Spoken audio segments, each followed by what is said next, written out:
Just assume some benevolent stranger walked into my house in the middle of the night and left it for me. And I the just thought spaghetti is about- tied to like a gun behind it, so it shoots in the back of the head. You pull the spaghetti noodle. Yeah, the spaghetti's tied to the trigger.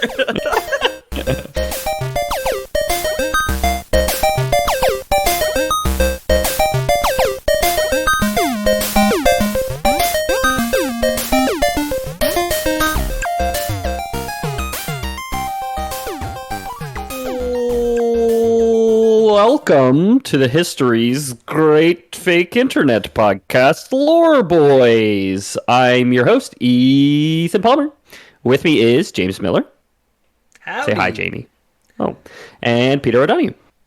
Hello. If you're listening to this, I'm fully vaxxed. Thanks for tuning in, checking the show out. Peter, I didn't ask you to say hi, so I hope it's not going to be like you interrupting me all episode, but we'll breeze past it. Jesus. Right? I'm sorry for stepping on your toes, Ethan. Yeah. So we're continuing with the Skaven today. So if you haven't listened to the previous two Skaven episodes, if you don't know what a Skaven is, if you don't know what this word I'm saying is or does, then check out the description of this episode for links to the previous two, and you'll feel a lot less lost. Unless you like feeling lost and like to hear us goof about stuff that you don't understand, then by all means, just continue to listen. If you like being lost, download 5 unrelated episodes, start in the middle, listen to 4 minutes of it, and then just delete the whole fucking thing. You'll never know what we're talking about. Try and piece them together. Yeah. So between Jamie and Peter, we've now, all the listeners have paused this episode. They've gone back. They've listened to or re-listened to the first two episodes. So they're all up to date. What do you guys remember about Skaven? Oh, I usually don't remember, and I do remember, so I'm gonna start on this one. But Okay. I remember one episode we did. There was like an old tale of like a guy who wanted to build a tower, the best tower that there ever could be, right? And then he couldn't quite do it on time, or he was just tired of doing it. So he's like, "Well, why don't I make a deal with this devil type character?" And, Yeah, this Diablo 2-esque Diablo character. let's get this done on time. And the very next day he wakes up and it's all done and everyone's like, woohoo. But there's like a big old bell at the top and it rings 13 times and things start going bad. There's like awful rains and like rat people and the humans get driven down like into the earth, but the dwarves won't let them in. Then the dwarves have their own problems with the rats, and this whole place, which I forget the name of, kind of just gets completely fricked up because they wanted a big old tower. I'm amazed by how much you remember, actually. Pete, do you have anything you want to add on to that? Yeah. In one of the other ones there, we talked about the Skaven technology, how they worship the horned rat, which is some sort of demon god that is, just a giant horned rat. Mm-hmm. They build gigantic bells to summon him, and also worship warpstone or something like that, which is these green rocks. Yeah, these green rocks that kind of chip out of the stars or something and fall to the ground as meteorites, and then they can grind that up. They use it for power, for drugs. They probably fuck it as well, like literally like anything under the sun. It says it's like styrofoam. You can use it for fucking anything. Yeah, I mean, everything you guys said was true. For the uninitiated, again, people should have listened to the previous two episodes. So what Jamie and Peter should have just done for you is called a recap. For anybody who is braving this without having heard the last two, Skaven are rat people. They're led by gray seers, who are gray rats, essentially, who eventually grow horns, as well as something called the Council of 13. So the first episode, we kind of talked about what are Skaven / rat people. Second episode, we kind of talked about where do they come from. Now we're going to talk about where they go and who their canonical leader is, Cotton Eye Joe, of course. Okay. So like so many of these episodes, I have a quote for you guys because you know how I love them. This one is from Warhammer Armies Skaven 6th edition. The Lord Sigmar sends me visions of hell. I see gigantic treadmills eternally turning in the dark. I see uncountable masses of swarming vermin standing on their hind legs in a foul parody of man. I see diabolic machines made by deranged mutants. I see bloated queens with atrophied limbs breeding their rotten offspring. All this I see, and in my head the dreadful tolling of the cursed bell still screams. It won't stop! The multitude of red eyes stare at us from the darkness of sewers and graves. They loathe us, and they will rise to devour us all for our sins. Make it stop, please, make it stop. And that could be about anything. That doesn't narrow it down at all. And that very hinged person was Hieronymus Buscus? I don't know. It's spelled like couscous, but with a B at the beginning. Picking up where we left off last time. The city which Jamie couldn't remember the name of, but remembered most of the details of, originally called Tylos, now called the city of Skaven Blight, which name's kind of fitting. I don't know if they named that themselves, but given the reading I've done, it seemed to be implied that they did. They called their own city Skaven Blight, like they consider themselves a blight. But, okay. Seems kind of counterintuitive, right? It's introspective. It's just like, we're the problem, guys, and we need to make it right. It's the Tyrion Lannister from Game of Thrones. Like, you got to wear your weakness as an armor, and they can never be used to hurt you.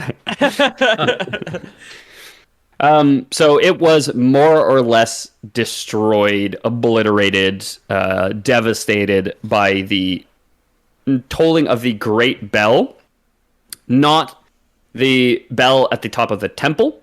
How the last episode ended, if you guys will recall, was they decided that they wanted to create what they call their under empire, which is they wanted, Skaven to spread to all corners of the earth.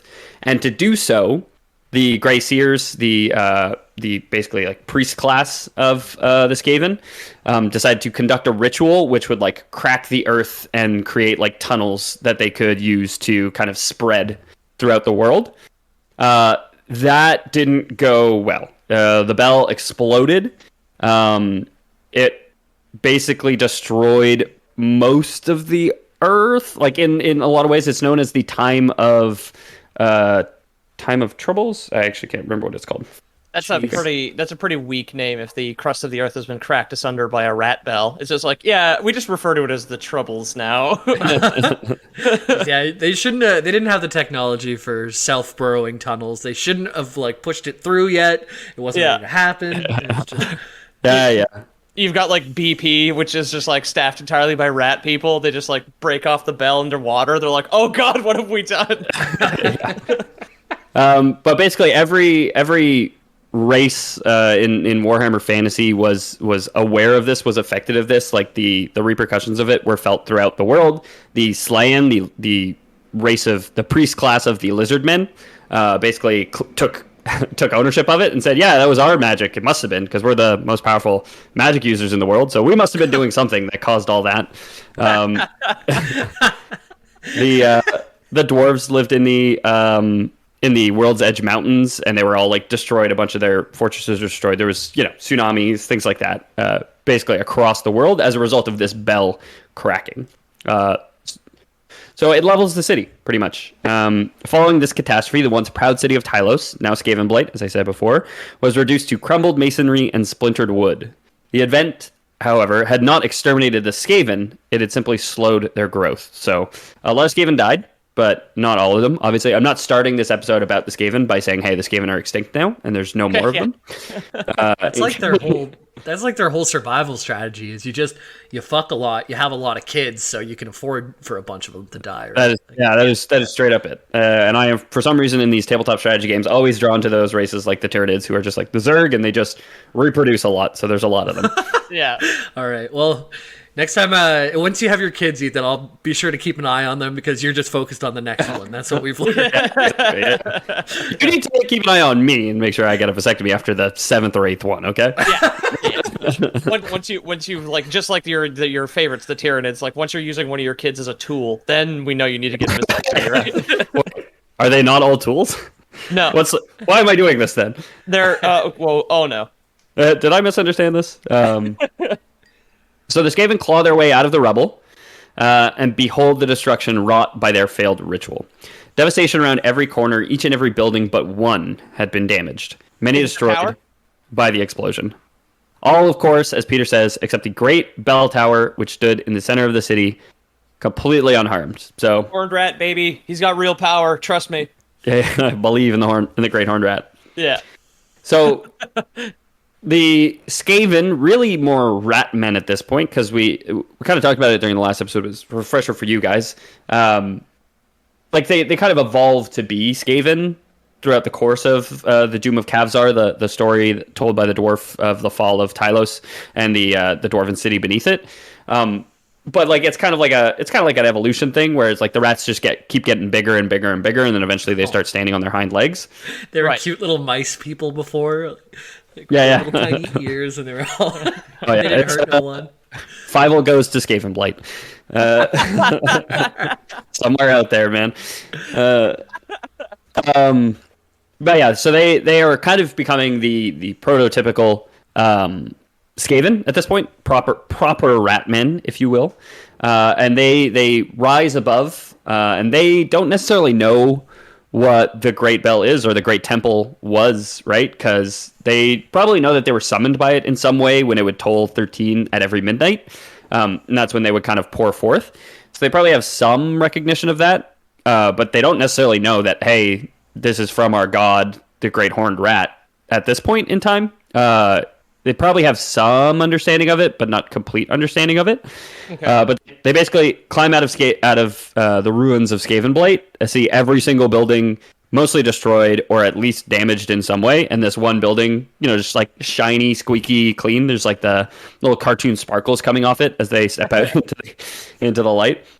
Would a lot of people not like this a lot more? Like, oh, now that all these structures are destroyed, there's so many like nooks and crannies to like curl up in like a twisting ball now, opposed to like, these ceilings are too high and then there's no plaster smashed into the floor. Like, I hate it here. Yeah. But maybe their favorite like nooks and crannies got destroyed. Now you got to find a new nook. You know what I mean? Oh yeah, that's true.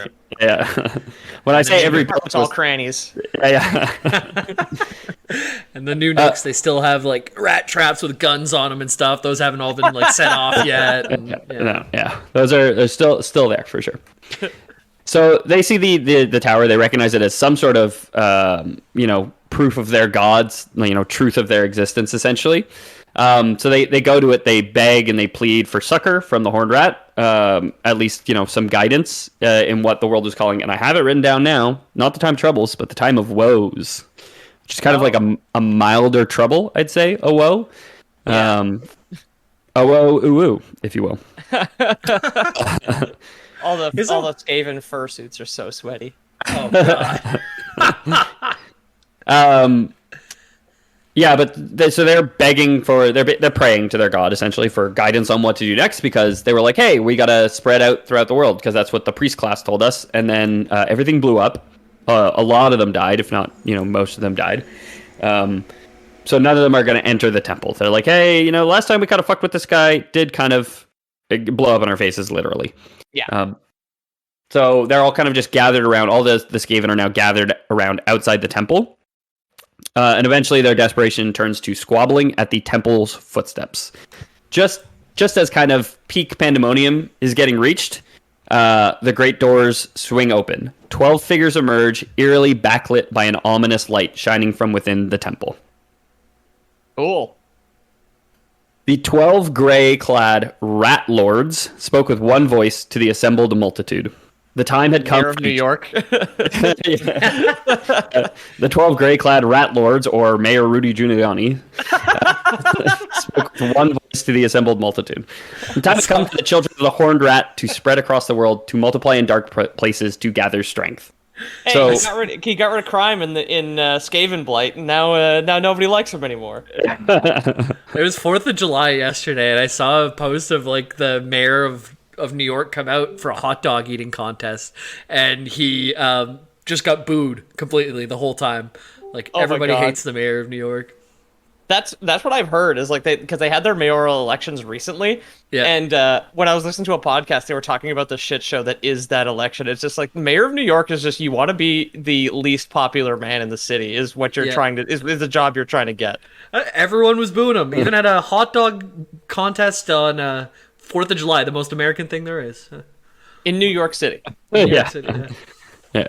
Did he replace the wiener in his hot dog with an M80? Because that's, I mean, it's a combination of bald eagle meat and gunpowder. This one's got extra mustard. Yeah. Yep. Yeah. So people come out. These 12 rat lords, as they're called. These were the first lords of decay.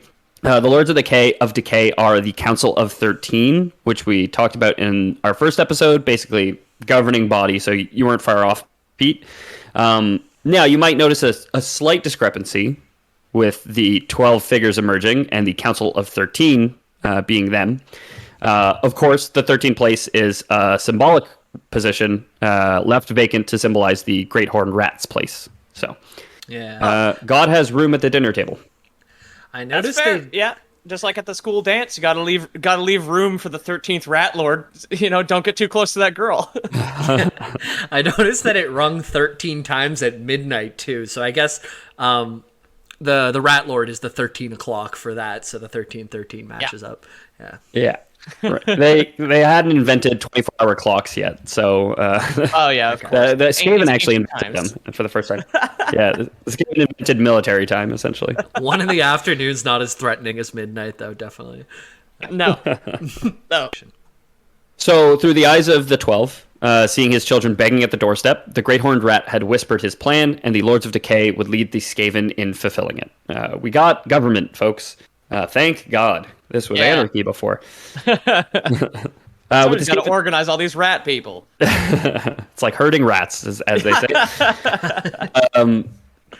With the Skaven hordes finally united under the guidance of their god, the hordes began to burrow once more into the caverns which they had occupied below the city. So, Great Horned Rat comes out of the bell tower again, says, "Hey, we need you guys to spread out." And they all immediately dig straight down, just like, "Okay, boss," and it just goes straight into the earth.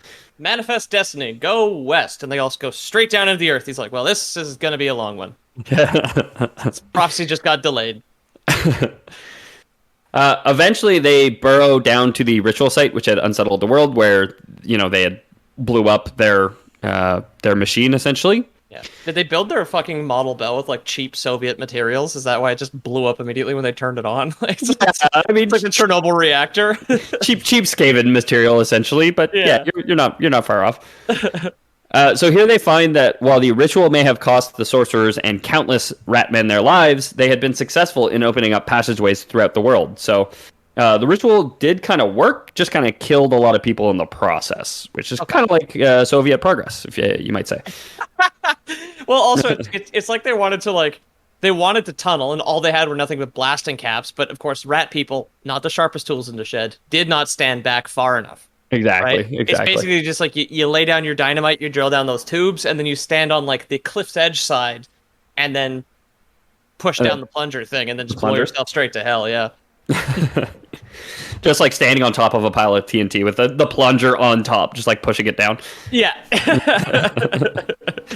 It's not going off and you're getting mad. You're like, what the hell's wrong with this thing? Why isn't the plunger working? You're just like pressing it repeatedly. Yeah, it's like the Looney Tunes. It's just like stomping on the plunger the whole time. So great cracks within the earth had created long passages that connected the city of Skavenblight to a massive highway of tunnels beneath the spine of the World's Edge Mountains. That's where the dwarves mostly live, the World's Edge Mountains. Right. What was left of the Skaven split up in 12 directions.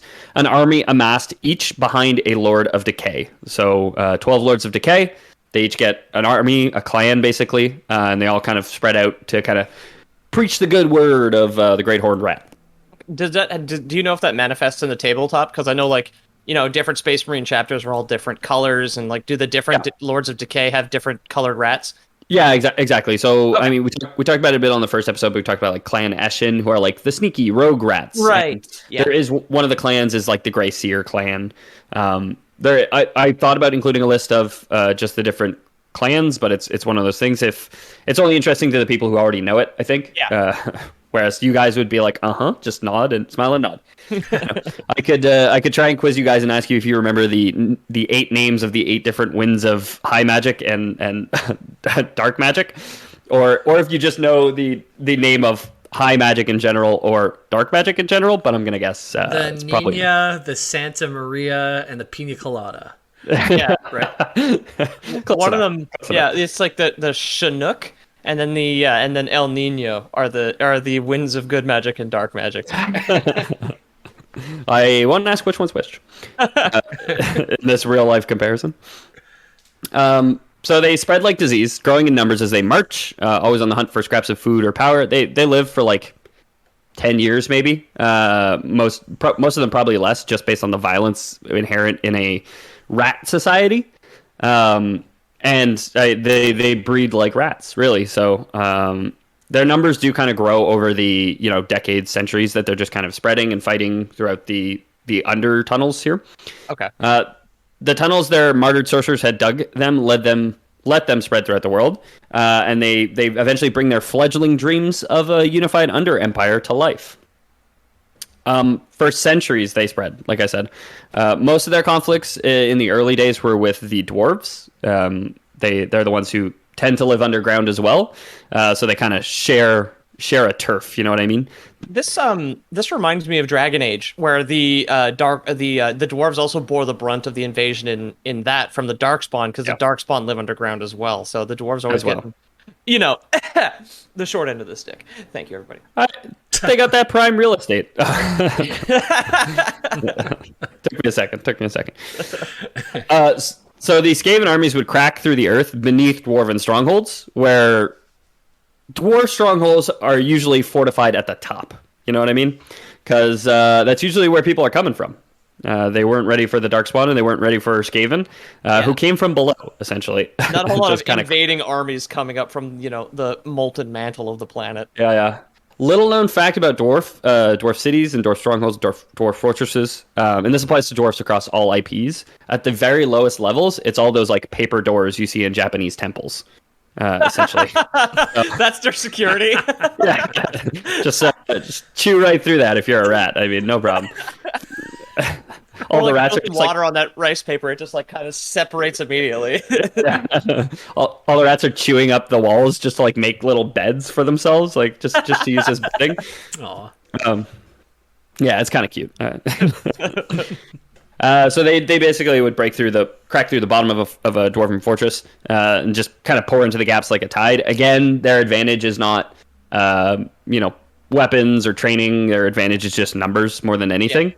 They do have some unique magic, some unique machinery. One of the clans is known for their warlock engineers, who are kind of the guys who create these warp fire throwers, the rattling gunners that you guys know from Vermintide. The green powered machinery is usually created by these engineers. So they definitely have some machines, but their greatest advantage is just like pure numbers of clan rats, essentially. Okay.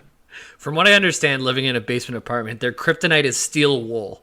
If you put steel wool into one of their holes, they can't get back in. Yeah, they finally tear down the Japanese doors, and then it's just like a mesh of steel wool, and they all starve to death in the tunnel. The paddock full of steel sheep. Yeah. What'd you get? Cats for your rat problem? No, idiot. Get steel sheep. Get steel sheep.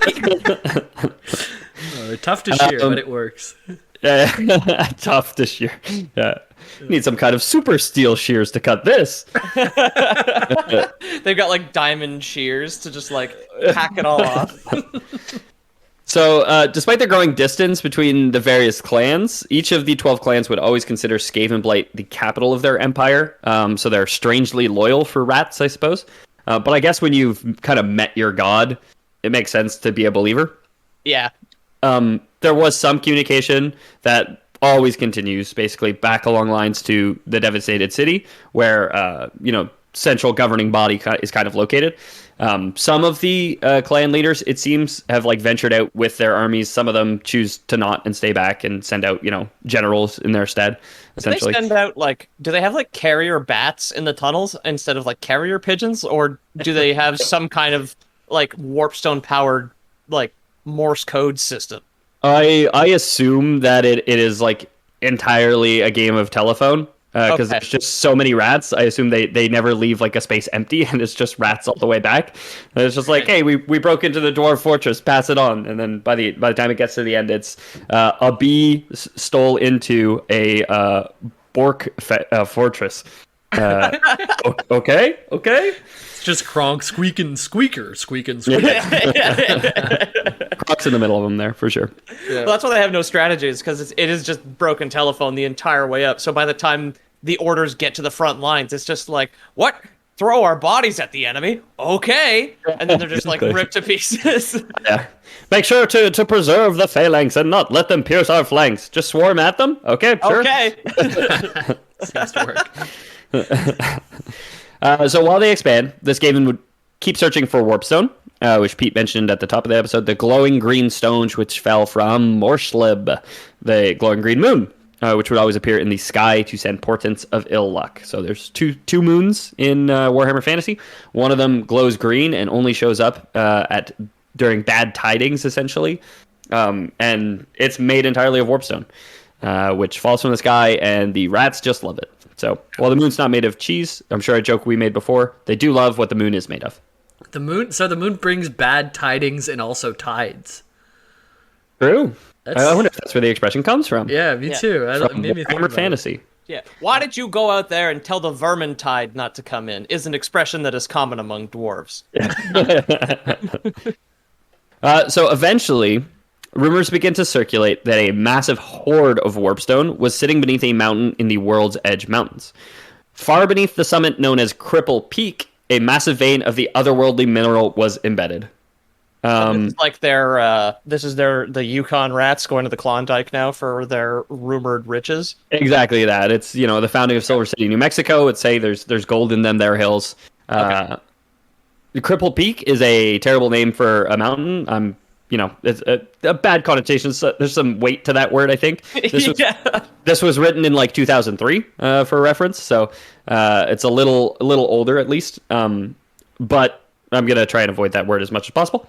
So many clans, hearing of the deposit, wanting the glory and power of securing it for themselves, begin to send expeditions to the mountain, hoping to break through and claim the riches for themselves.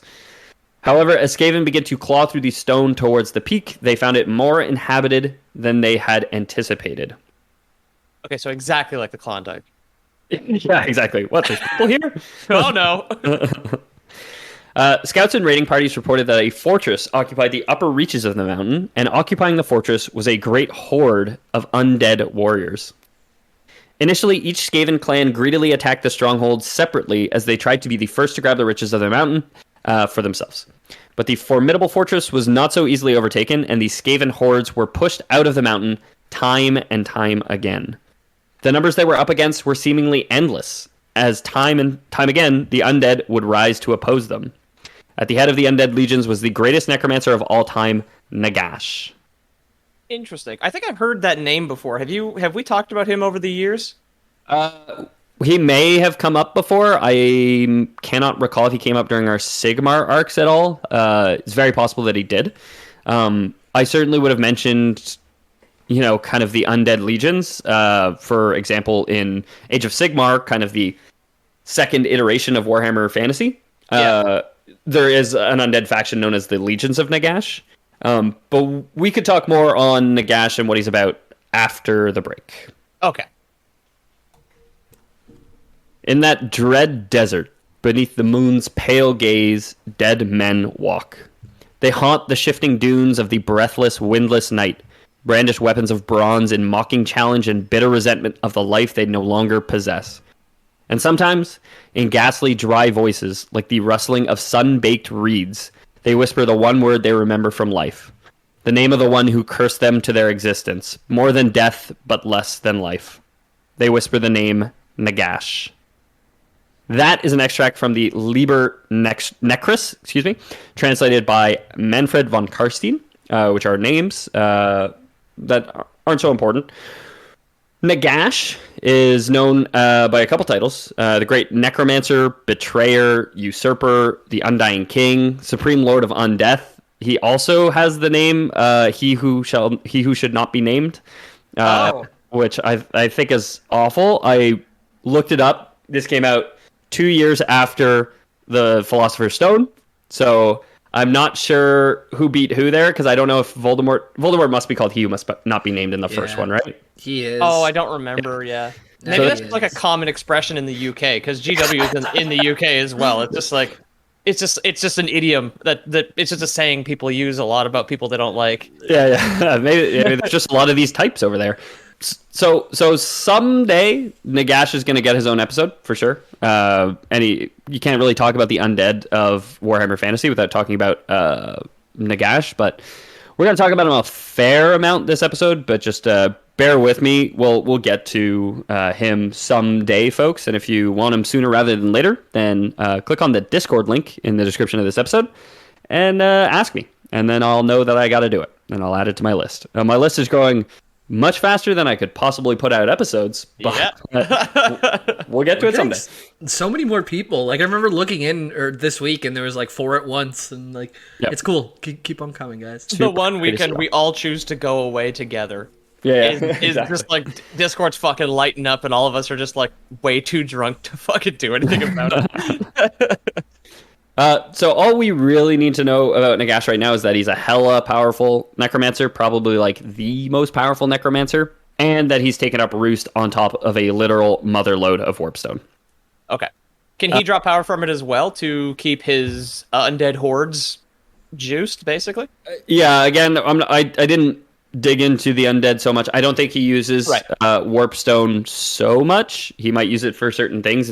It is kind of just like concentrated magic. It seems to be the winds of magic, of dark magic, Dar, which have crystallized. They formed the moon, essentially, which, again, listen to the first episode, Peter, if you want to hear more about it. But so it's definitely useful to him in some regard. I don't think he has a hunger for it similar to the Skaven, but he's definitely going to try and protect it from them, right? So the fortress which he lives in is known as Nagashizzar, which means Glory of Nagash in High Nehekaran. The Nehekaran are like ancient Egyptians in Warhammer Fantasy. Oh, yeah, those guys are fucking awesome. And they become the Tomb Kings, who are all created. Every Tomb King was created by Nagash, essentially. Okay. Again, we'll do a Nagash episode someday.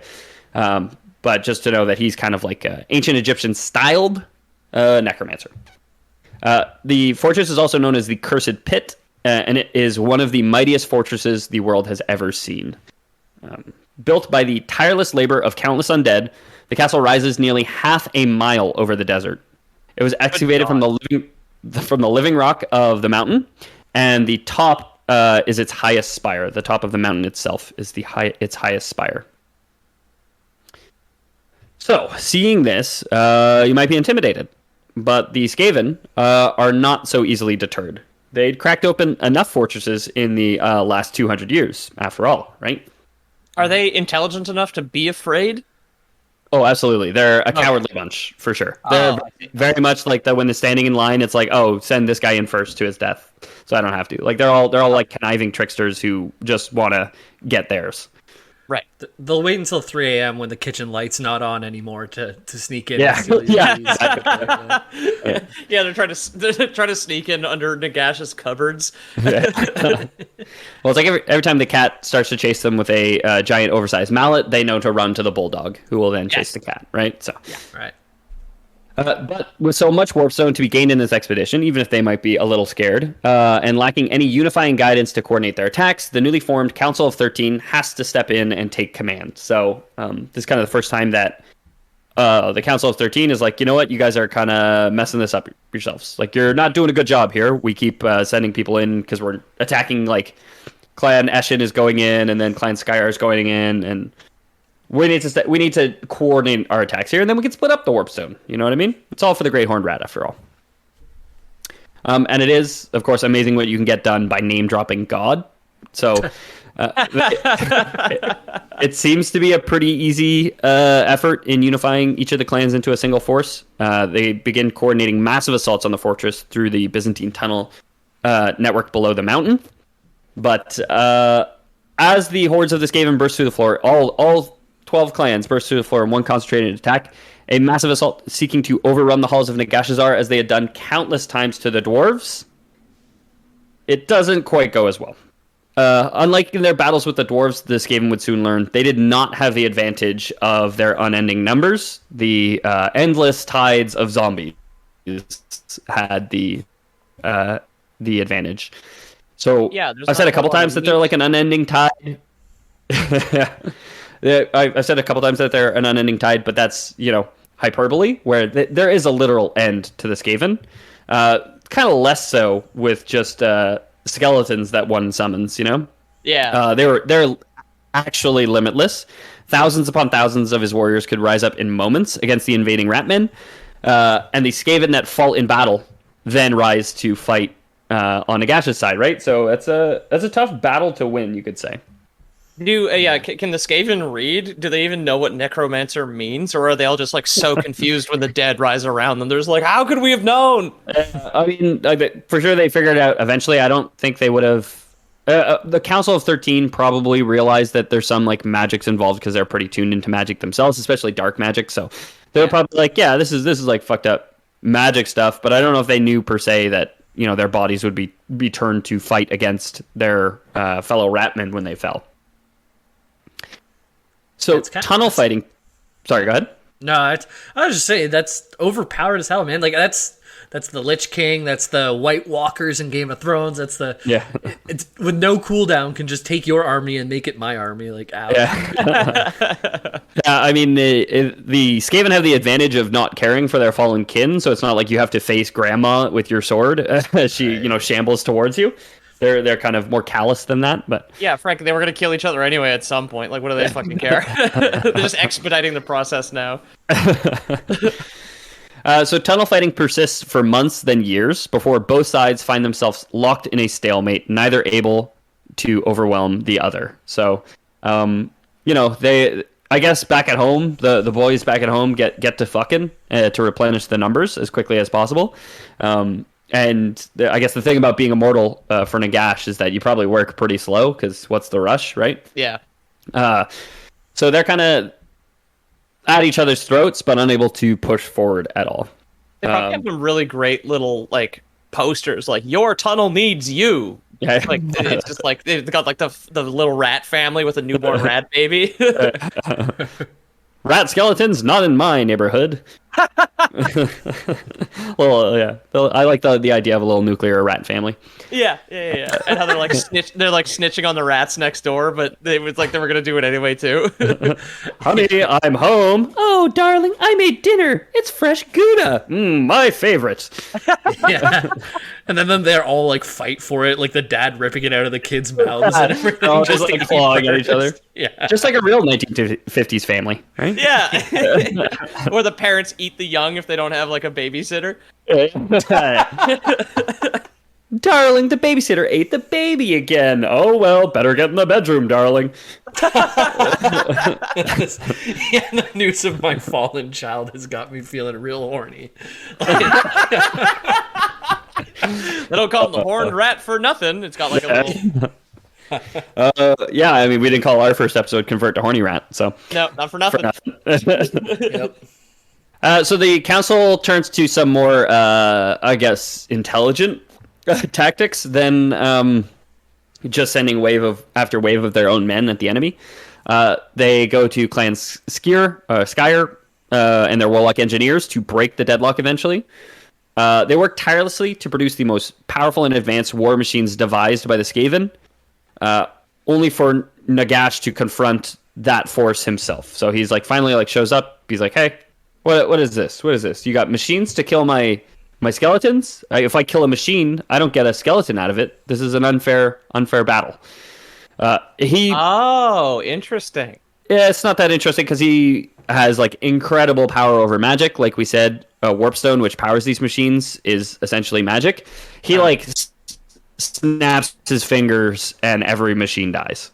just like, yeah, get those out of my house, essentially. Oh, What do you do when the rats start bringing the traps into your house, right? oh yeah. That's when you gotta worry. Giant trap right outside my front door, just like, ooh, they almost got me this time. But I've got the electricity, so I can unplug the extension cord that the rats have been running from my kitchen. You just hear like a giant saw blade going all night, like. What, like, if an actual rat was trying to catch a human, like, what do you think the bait they would use? I'm trying to think what a rat associates me with. Like, if I walk in my kitchen, I hit the light switch. So, does it think I like light switches? Like, It'd be like a dirty magazine and a bucket on a string just to hit you in the head, or like a paint bucket. I assume they like what we like. I don't think they're so different than us. It'll just be like a plate of spaghetti with some fresh cheese on it. That would get me. A nice piping hot plate of spaghetti on the counter as I walk into the kitchen. Just assume some benevolent stranger walked into my house in the middle of the night and left it for me. And the spaghetti is tied to like a gun behind it, so it shoots in the back of the head. You pull the spaghetti noodle. Yeah, the spaghetti's tied to the trigger. I just pictured a rat. A rat eating spaghetti sounds so cute. That's yeah. it. Yeah, move over, pizza rat. Yeah. Got a lady in the tramp with 2 rats and a plate of spaghetti over here. Ew. Wouldn't it just be the tramp and the tramp because they're rats? Yeah, you wouldn't be able to tell them apart.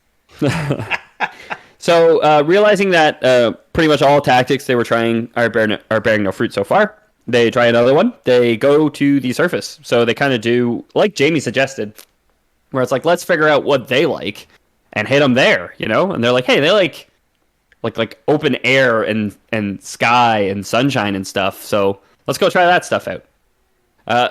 So Nagash may have been the Lord of Undeath. There's still a lot of living humans in the surrounding lands. Just, towns of poor, down on their luck villagers who live in the shadow of a half-mile tall evil fortress with a necromancer in it. Like, who hasn't heard this story before, right? It's the villagers in Transylvania living at the bottom of the cliff beneath Dracula's keep, essentially. Yeah. Do you have any idea what the place looks like, by the way? Like, I know there's a mountain sticking out the top, but is it just like sheer like rectangle walls all the way around? Or? There is. If you Google, I'm going to get you to pull up a clip, but I will type it for you because it's a bit of a mouthful. Nagashizzar. If you type that, you'll find it. It's like, I mean, and that the picture on the wiki that I found was like a depiction of it. So I don't think it's I don't know if Games Workshop has ever produced like canonical art of it, but it was essentially just like what you'd picture for an evil spooky fortress, where it's like there's giant skulls carved into the stone, it's on the top of a mountain, and it's big, essentially. Yeah, it looks like really scary in the wiki picture. Like it looks like 2 towers of this place, and then sticking out of it are like weird spines that almost kind of look tentacle like. They have like the towers at the top, and it kind of vaguely reminds me of something like a vampire would live in. Yeah, I think it's covered in all those like stone blades to keep pigeons from shitting on it. Yeah, exactly. There's a doorbell that plays La Cucaracha when you go up and ring it. Yeah, I wanted something more ominous, but I just haven't had the time to change it yet since I moved in. It's programmable. I can't figure out how it works. Damn it. But yeah, I mean it's a spooky castle for the listeners in the car and stuff. If you can't Google it, you can picture Dracula's castle, and I think you're not far off. Yeah. So they go. The Skaven go to the lands of the villages, the surrounding towns and cities, and they launch an all-out assault up there on the mortal followers of Nagash. Whole cities are going up in sickly green flames of warpstone. However, the humans fight pretty desperately. Giant ratmen clawing their way out of the ground to, kill everyone in your city and burn into the ground is pretty scary. But they still fear the Dark Lord Nagash more. So they're basically like, no retreat. They give little ground. They know that they can't back up to the dark and looming fortress behind them. So they're like, well, this is where we stand and die, essentially. So they're taking a lot of casualties, the Skaven, here, because just because the men are fighting harder than, most enemies would, where they're like, hey, we literally can't retreat when we've lost 10% of our people. We fight to the last man. I'd like to imagine a couple of like Skaven soldiers just like, these humans fight so desperately. They fight like cornered, like cornered rats, but They fight like cornered humans, I assume the ratmen would say. do you think the Skaven, to like torture each other for information, put like a guy in a hot bucket on one of their stomachs and try and wait for him to like shoot through his body? Just like a naked guy in there, just like eyes wide, just like, what's going on? With a tiny little shovel. So with the advance faltering, the war drags on for over a century. It takes only a paltry 100 years of stalemate for the Council of 13 to finally realize that they can't win this war and that the expedition was costing far too many resources to continue any further. So much like the U.S. Army in Iraq, it's just like it takes way too long to realize like, hey, this is really costly and we're not getting anything out of this. Like we're just losing. It's a lose-lose here, you know? But Ethan, think about the instability that we're going to leave behind with the Bone Lords with the power vacuum. Like we can't stop now. So the amassed armies of the Skaven prepare to retreat, but as they do so, someone descends from Nagashizzar. An envoy from Nagash himself appears, proposing an end to hostilities and a pact of cooperation. In return for the Skaven's hard work, Nagash would supply them with warpstone mined by his undead laborers. He's like, you know what? I got the most warpstone ever found in a single location. I can spare some for you guys. You know, you've kind of proven yourselves pretty resourceful. So let's work together. You know. Yeah, I resurrected a bunch of your guys from the dead, and now I'm just going to have them work for you. So there you go. So they claw mark a deal, and both sides get to work. The Skaven do some odd jobs for Nagash. They lure orc tribes into the cursed pit, stuff like that. They're getting them bodies, essentially. But they never really come to trust Nagash or his motives. So doing as distrustful rodents would, they spy as much as they can. They're pretty prolific spiers because of the inherent mistrust in growing up in such a backstabbing society. But their spies at first could learn little, save that the growing armies of the necromancer were setting sail into the Sour Sea in ships of bone. Upon their return, observers reported that the ships bore only a single prisoner, a human king of some southern realm. So Nagash one day sends out, a bunch of armies onto the sea. They come back a little while later with just one prisoner who is apparently some king. That's all they can find out. Not to add omen onto omen here, or portent onto portent. Shortly thereafter, dark energies begin to swirl, above Nagashizzar. I got rodents on the brain, so squirrels just coming. I like the fact that like something clearly nefarious is going on, and these fucking spies can't figure it out. They got one prisoner. Now there's dark energy swirling around the castle. We got nothing, boss. Like what the fuck? Maybe he's like a famous pollutant guy or something. Maybe he's like a coal plant operator and he just built something for them. That's the dark swirling energies we see above it.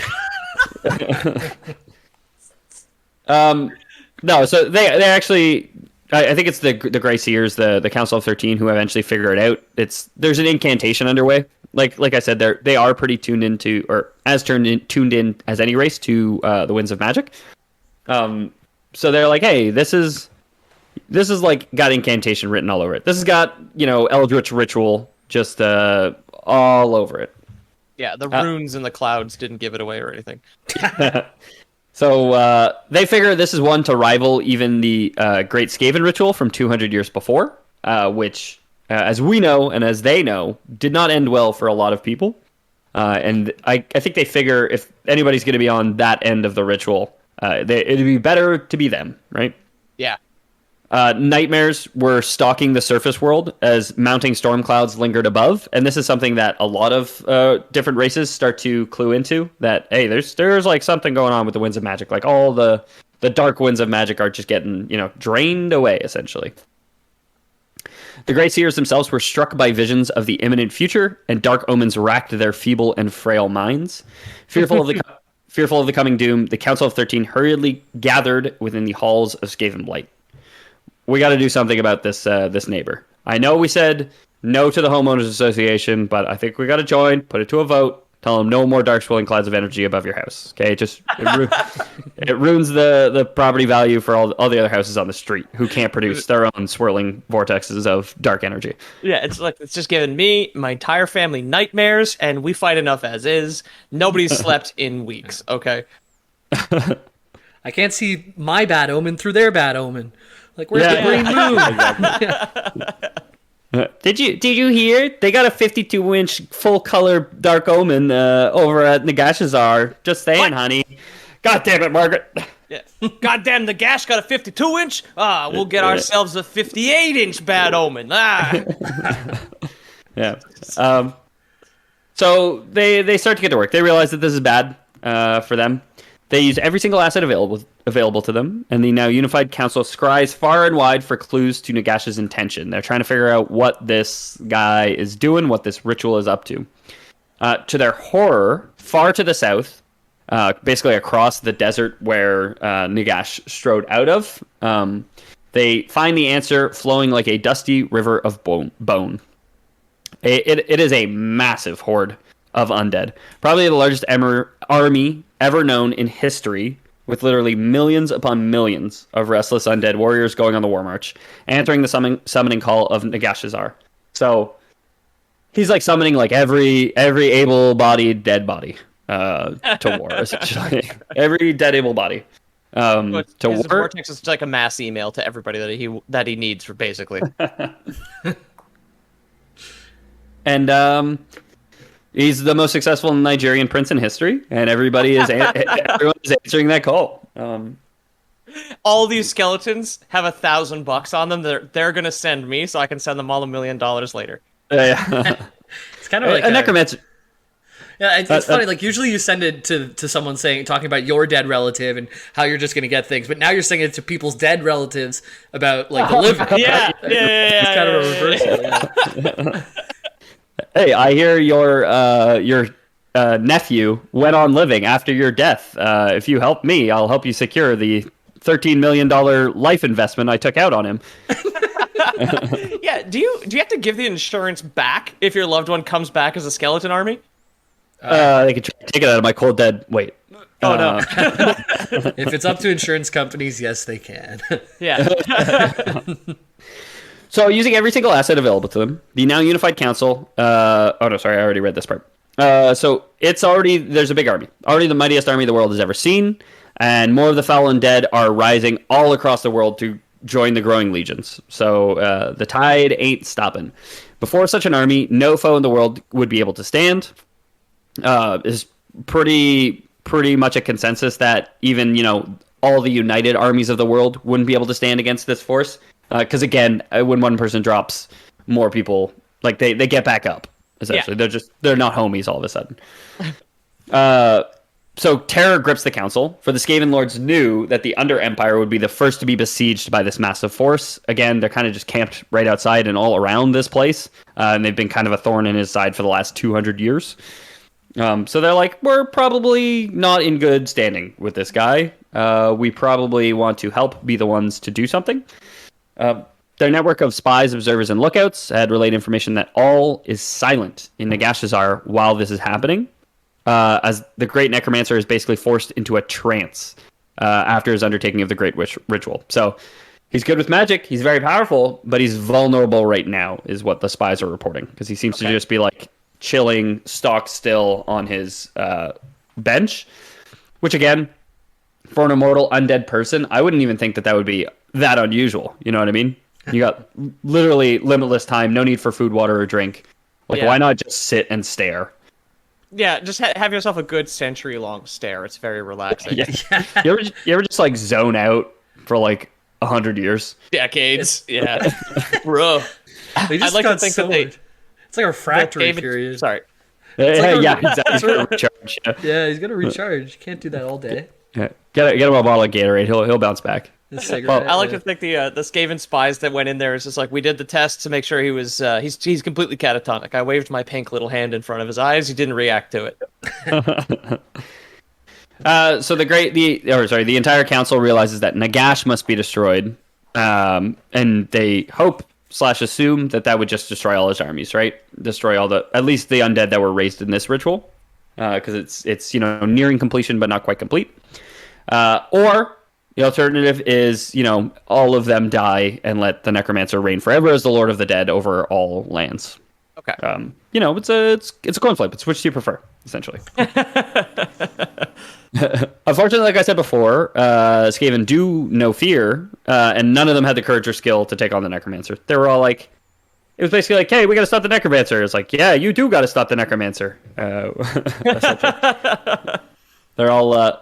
It's the moment in Lord of the Rings: Fellowship of the Ring when they're all arguing over who's going to take the ring to Mordor, but there's no Frodo in this story. So Oh, okay, I see. they just keep arguing over who's going to take the ring Just to a Mordor. bunch of bickering rats. I say there's no Frodo in this story. There is a Frodo in this story. Their salvation instead lies in a human. The human who had arrived in the ship of bone. The man is a known entity in Warhammer Fantasy. We will certainly do an entire episode on him when we do Nagash. Whether it's combo episode him and Nagash, but he's an ancient king known as Alcatizar, basically the greatest king that ruled in that ancient Warhammer Fantasy Egyptian setting. Okay. Before the lands were turned into the lands of decay by Nagash himself. Right. And the Skaven spies, they managed to get in and talk to him. They quickly learned that all he wants is to stop Nagash. He was completely broken by the necromancer's, torture, presumably, whatever he was doing in there. Didn't seem to be a fan of this guy, but his will was strong, and an unceasing call for vengeance was burning in his soul, baby. He didn't care if he would die, for he knew his life was fading anyway. All he needed was a weapon, one great enough to stop even Nagash. So they break into the castle, the spies. They basically find this, broken man who's like, hey, I could kill Nagash, but I don't got a sword. I just got these broken hands of mine with which to punch him. Okay. So the council gets to work. They forge a blade of the purest warpstone ever gathered from beneath Nagashizzar. The Greyseers of the Skaven wove mighty spells and curses upon it while it was still molten, while the warlock engineers of Clan Skier inscribed dire runes so deadly that to simply read them would mean death. So it's all hands on deck for this one. Everyone's building a sword. They're like, we can't kill him, but we can maybe build the sword that does. It's that Manhattan Project now. You've got everybody working together. Exactly. Okay. Sword that strong, you go and try and sheath it, it'll just go straight through the sheath and into the side of your leg. It's just a lightsaber, right? It's like it's a lightsaber where you can't put the laser away, essentially. So the final attachment to this mighty weapon was a device embedded within the hilt of the sword, which allowed the council to watch and channel their powers into the human king. So they get like a ascending stone eventually that they can use to again watch and also give him a bit of extra juice if he needs to. Okay. They're acting fast, so before it's even cooled, the blade was encased in a lead casket, presumably, like Jamie says, the only thing that could hold it or contain it, and delivered to the king. The king grasped the sword, and the council guided him to the throne room.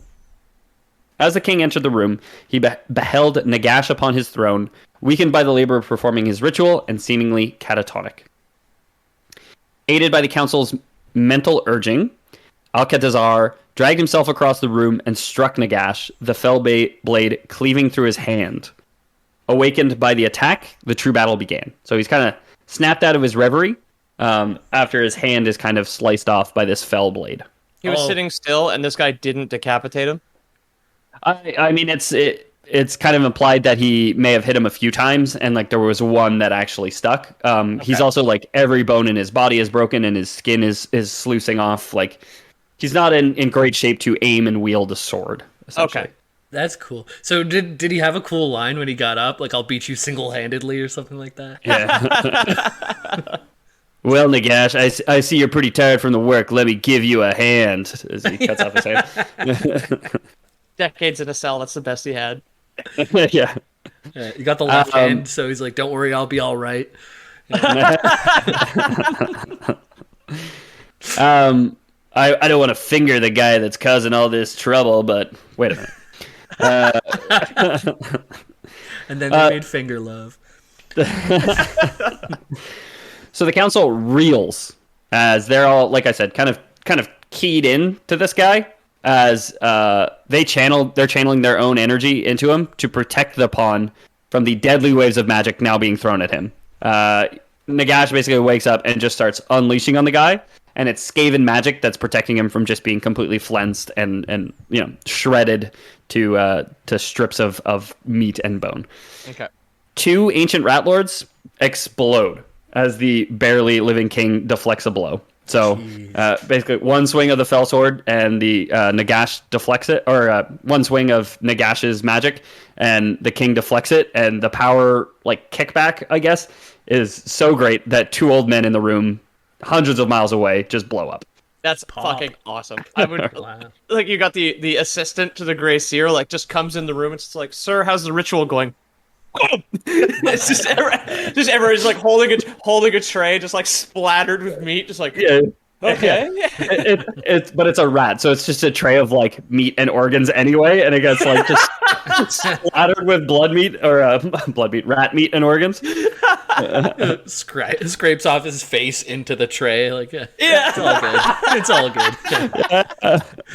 It just starts walking around the room. All the other Lords of Decay are still focusing. He's just squeegeeing it off them onto the plate. I'll just leave this here for later. So with his strength fading, the last hope of the living struck the Lord of Undeath a fatal blow. His need for vengeance overtakes him, and he begins to hack at Nagash with everything he has, until at last the sword's deadly enchantments take hold. Soon the Fellblade penetrated through the iron-hard, magically enhanced bones of the Necromancer King, until he lay shattered in 1,000 pieces. With his death, the Skaven had played their part in saving the world from a grim and silent end. The council saw their champion stagger away as the king looked across his once beautiful land. His land and his people were no more, and the king wept at the sight, despair washing over the fire within his heart. He walked aimlessly back to the kingdom he once ruled, with the Fellblade taking more and more of his life and soul away, until he finally fell upon the river Mortis. There, the king died, and the legendary hero's body was never seen again. The Skaven, seeing their opening, and not sparing any tears for the fallen victim, moved into Nagashizzar. As for what happens next to our friendly neighborhood necromancer, you'll just have to tune in to when we finally cover Nagash himself, I said. That's the the War of Cripple Peak. That is the next installment in Skaven Lore. Thanks again to Captain Willie for requesting this one 3 episodes ago for me. I hope you haven't gotten tired of it yet, because I certainly haven't. I'm not going to guarantee that my next episode will be a Skaven, but I am having a lot of fun just reading about these stories and reading about the tales of the Skaven, of the ratman, and their for all the undead army, when the leader falls, is it do you just hear a million bones clatter down to the ground everywhere, or is it do they everywhere come to their own and now they're independent thinking undead? Yeah. Oh no. Just huge clouds of dust, just huge dust storms of just bone meal. Just no. across the world. Yeah, I mean, I will do an episode on Nagash and the king who killed him at some point. Okay. But that will be a multi-parter in itself as well, and it'll kind of kick off the Tomb Kings, and I'd love to do the starter episodes basically. So maybe I'll go into that next, or maybe I'll do more Skaven, or maybe I'll do something complete. Maybe I'll throw you guys for such a loop. I'll do Banjo-Kazooie, and you guys would be like, "Well, this isn't a Jamie episode." Because if I had to put money on it, I'd say that Jamie would do Banjo-Kazooie at some point. I've researched it already. No. It's tough to to make a whole story out of that one so far. But we could do it as an April translated. Yeah, I was gonna say we could do it as an April Fool's one and just do the entire episode speaking in the Banjo-Kazooie voices. Hell yeah! So thanks so much for listening, everybody. I've been your host, Ethan Palmer, of the Lore Boys. Thanks so much for the continued support. Thanks so much for jumping into the Discord and requesting these episodes from us and just hanging out in general. It's super cool to meet you guys, get to know you guys. And thanks so much for telling your friends and leaving reviews wherever you can. Anywhere you listen to this, just leave a review. If it's a podcast app, if it's a thumbs up, if it's a 5-star, a 10-star, 100-star percentage, I don't care. The goal is to get on Metacritic someday with all these disparate iTunes reviews, essentially. I'll let you guys decide where the tomato meter falls with this one. But Jamie, do you have anything you'd like to add and or plug? Loreboys.com/about, get in the Discord. This is where all the people are right now as we speak. There's people in the community gaming chat just gaming around, and you can be a part of this. You can be as involved or as little involved as you'd like to be. If you just want to drop by and say, hey, I want to hear this episode, that's cool. If you want to lead the community by yourself and split the lore sea and bring all the lore folk behind you, you could do that too. Get in the Discord. Like that bison is now Moses. Yeah. Get in the Discord. We spent 40 days and Peter? Discord, just like wandering through the channels. An empty Discord, right? Yeah.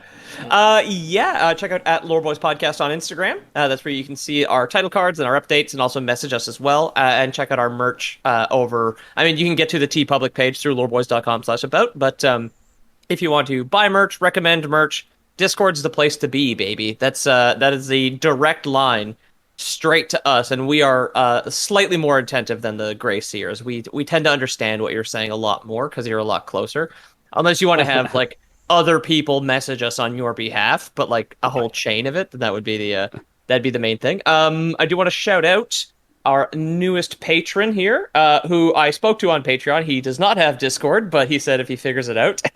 His name is Samuel Breeze. So thank you very much for your support, Samuel. Thank you. The Breeze of Magic. Ooh. Yeah. That was the name of it. It's Dar and Samuel are the Winds of Magic. Yeah. It's Kaish. Qaysh. For the Jamies and Peters in this, because I'm sure all our listeners still remember it. Yeah, we're all channeling our energies into the Discord, and if Darnell comes out asking for one more Green Lantern episode, one of us just might explode from the brunt force of it, but we'll see.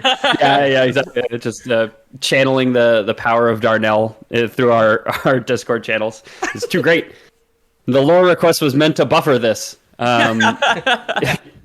Yeah, thanks so much, Samuel, for being a patron. Thanks so much to all our patrons who have contributed monetarily over the years. At this point, I think we've had Patreon up. Maybe not. Maybe like a year-ish. It means the world that you guys are willing to support us in that way.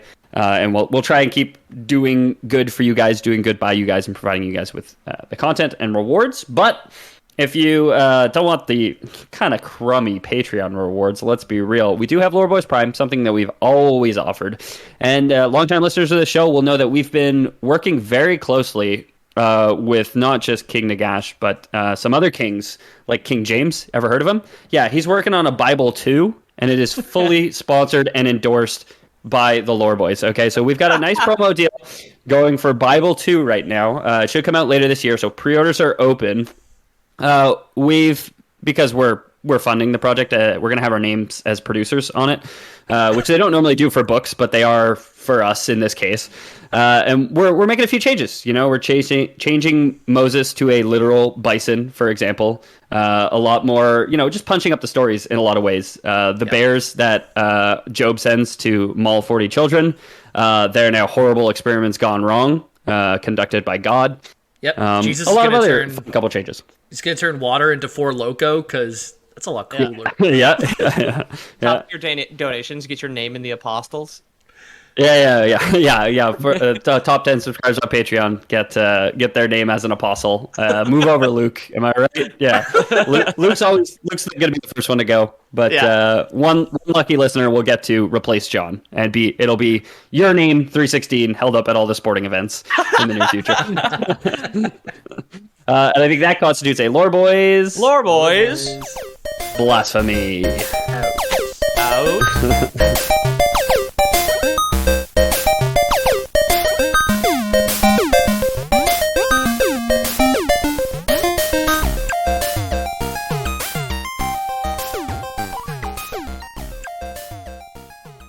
My name's James, and I had half a tuna wrap and a Thai salad, and it was good.